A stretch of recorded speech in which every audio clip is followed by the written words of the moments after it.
Hi, everybody. This is Lowell, and we're talking about how to start a music school. And this section, we've been talking about um leadership principles.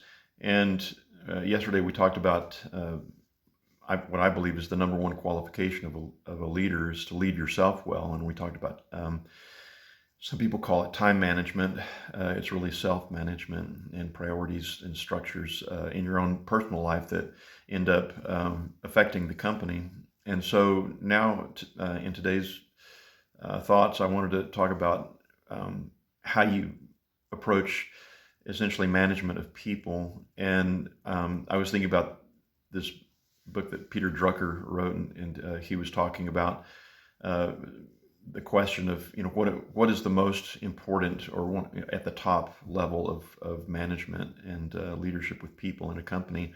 And his response was, it's where you place people, and the positions that each person fills is very critical. And everybody has their strengths and their weaknesses. And if you as a manager end up putting somebody that you think ought to have a certain strength and a certain position, and they end up failing, it's not because they they were the problem. It's because you put them in the wrong position. And this goes back to the first couple of principles that I talked about in the leadership section, and that is to believe in people and to see people's unique gifts and abilities. And so, what you want to do as a leader is you want to place people into positions that they're going to be most effective, and that will maximize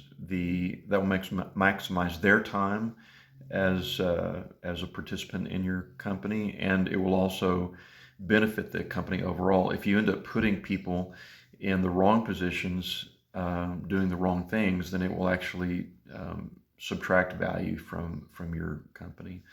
And so, how this relates to a music school, for example, let's say that I have somebody who is a really, really, really good piano teacher, but they don't relate well to little kids.